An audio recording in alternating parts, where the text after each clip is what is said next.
Ahora, Hola, buenas tardes. Somos el equipo 4 y vamos a presentar la crisis de los misiles en Cuba desde una perspectiva del realismo clásico. Si le podemos dar el siguiente slide. Bueno, primero hablaré del origen del conflicto en estos puntos. La Guerra Fría fue un largo periodo de tensión global entre la Segunda Guerra Mundial entre las dos potencias, Estados Unidos y la Unión Soviética. Este fue un enfrentamiento político, ideológico, militar, que incluyó, bueno, carreras armamentísticas. Cuba se convirtió en un escenario clave de esa confrontación en América durante los años 60. Después de la Revolución cubana y que Fidel Castro tomara control del poder, se estableció un gobierno que pronto se alineó con la Unión Soviética y adaptó un modelo socialista. El gobierno cubano comenzó a nacionalizar industrias, lo que perjudicó a empresas estadounidenses. Como respuesta, Estados Unidos impuso un embargo económico y financió grupos para derrocar al régimen. En abril de 1961, exiliados cubanos, apoyados por Estados Unidos, intentaron invadir Cuba, lo que se le conoce como la Bahía de los Cochinos. Su objetivo era derrocar al gobierno de Castro. La operación fracasó rotundamente, lo cual acercó a Cuba a la Unión Soviética. Antes de la crisis de Estados Unidos había instalado misiles nucleares de tipo Júpiter en países aliados de la Unión Soviética, no, cercanos de la Unión Soviética, como por ejemplo Turquía e Italia. Estos misiles podrían alcanzar territorio soviético en poco tiempo, lo que preocupaba muchísimo a Moscú. La instalación de misiles soviéticos en Cuba fue en parte una respuesta a esa amenaza. La operación Anadir fue justamente esto, una misión secreta de la Unión Soviética en 1962 para trasladar a Cuba misiles. Y bueno, también apoyar a la isla ante una posible invasión. Si le podemos dar la siguiente slide, por favor. La crisis de los misiles como tal empieza en octubre de 1962, cuando aviones espías estadounidenses detectan la base de los misiles nucleares en Cuba. Bueno, lo que para Estados Unidos significaba una gran amenaza. Tras detectar las bases de los misiles soviéticos, el presidente John F. Kennedy ordenó un bloqueo naval, que oficialmente se llama cuarentena, para impedir que llegaran más armas soviéticas a Cuba. Sin embargo, el 27 de octubre, un avión espía estadounidense fue derribado por la defensa aérea soviética en Cuba. El piloto murió y, de hecho, esta fue la única víctima mortal directa del episodio. Para evitar una guerra nuclear después de este estallamiento, Estados Unidos y la Unión Soviética entraron en negociaciones intensas. El acuerdo terminó en que, bueno, la Unión Soviética retiraba sus misiles de Cuba, lo cual eliminaría la amenaza inmediata de armas nucleares apuntadas hacia Estados Unidos. Después, segundo, que Estados Unidos prometiera no invadir Cuba. Y tercera, y la más importante, que Estados Unidos retirara secretamente sus misiles Júpiter de Turquía e Italia. Este punto no se hizo público en el momento, pero bueno, fue parte de las conversaciones discretas entre ambos estados. Esta crisis muestra cómo Estados Unidos y la Unión Soviética actuaron principalmente para proteger su seguridad y mantener el equilibrio, pues bueno, dentro de ese sistema internacional que no existe una autoridad superior que lo controle. Bueno, a continuación vamos a hablar de los actores, los intereses nacionales y otras cuestiones que hubo. Durante la crisis de los misiles en Cuba participaron tres actores principales: los Estados Unidos, la Unión Soviética y Cuba. Por parte de Estados Unidos, el presidente John F. Kennedy buscaba evitar que misiles nucleares soviéticos estuvieran a pocos kilómetros de su territorio, ya que eso alteraba el equilibrio de poder y amenazaba directamente la seguridad nacional. La Unión Soviética era liderada en ese entonces por Nikita Khrushchev, que tenía como objetivo equilibrar la ventaja nuclear contra Estados Unidos y proteger a Cuba después del intento de invasión en la Bahía de Cochinos. También buscaba aumentar su prestigio como superpotencia a nivel mundial. Y finalmente Cuba, bajo el mandato de Fidel Castro, aceptó que los misiles entraran porque percibió una amenaza constante de invasión por parte del gobierno estadounidense y necesitaba garantizar la supervivencia de su régimen.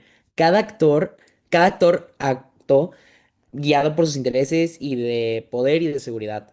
Si podemos pasar a la siguiente slide.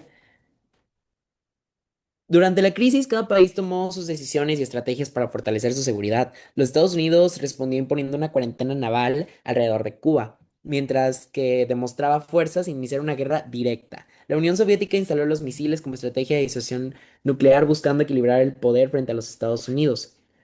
Cuba, por su parte, vio una alianza con la URSS como una forma de protección. Sin embargo, aunque cada actor intentaba aumentar su seguridad, sus acciones generaban mayor tensión internacional. Esto solo refleja cómo en la Guerra Fría la competencia por el poder estaba marcada por el miedo y la desconfianza. Podemos pasar a la siguiente.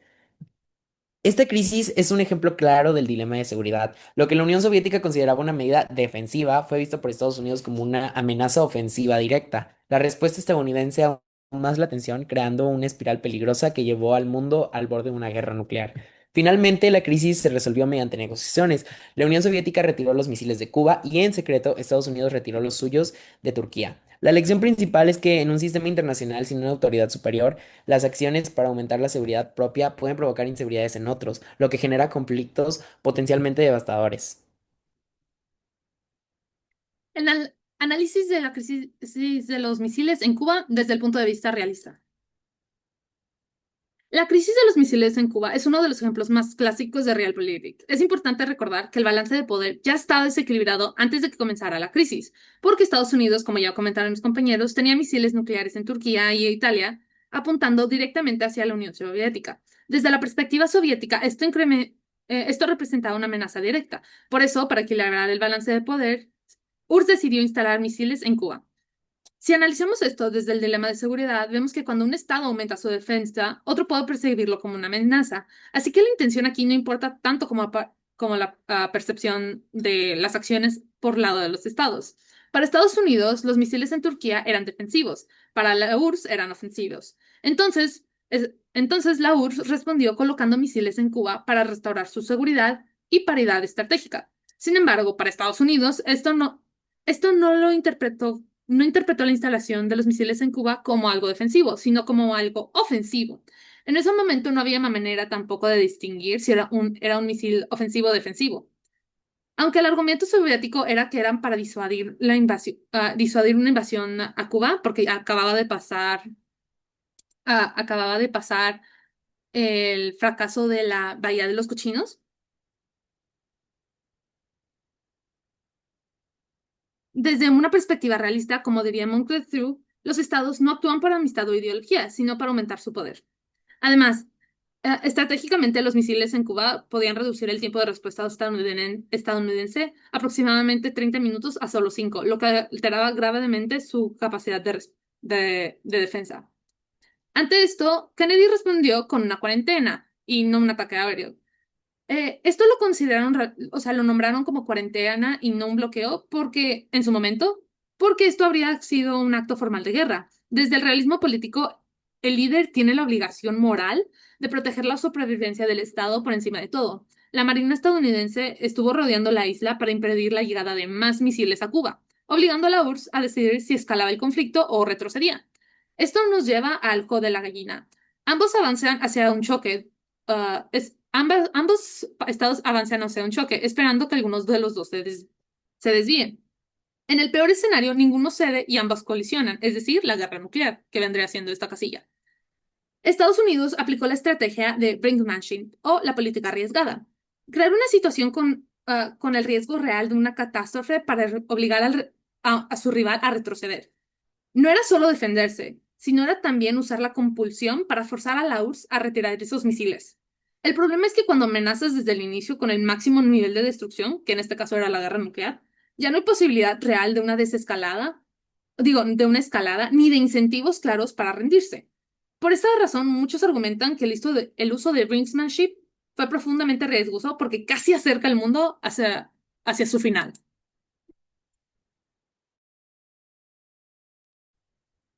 Ahora, para entender cómo terminó la crisis, primero debemos alejarnos de la idea de que esto fue un triunfo de la paz mundial, ya que viéndolo desde el realismo clásico, lo que vimos fue un compromiso pragmático. Kennedy y Khrushchev no dejaron de ser rivales, simplemente actuaron como actores racionales, ya que se llegó a un acuerdo de intercambio de capacidades, ya que la URSS retiró sus misiles de Cuba y en una cláusula secreta Estados Unidos retiró sus misiles Júpiter de Turquía. Lo crucial aquí es que se resolvió mediante la racionalidad de los líderes. Kennedy y Khrushchev entendieron que en un sistema anárquico, la búsqueda de poder absoluto los lleva a la destrucción mutua. Por lo tanto, decidieron cooperar temporalmente para preservar la existencia de sus propios estados. Ahora, viendo cómo esto contribuyó a la seguridad de los estados, para Estados Unidos, la seguridad aumentó significativamente al eliminar una amenaza nuclear a solo 140 kilómetros de su territorio. Esto logró mantener su hegemonía regional y su supervivencia nacional. Sin embargo, el realismo también nos enseña que la seguridad es un juego de equilibrios. Para ganar seguridad en el Caribe, tuvo que aceptar una reducción de su poder defensivo en Turquía.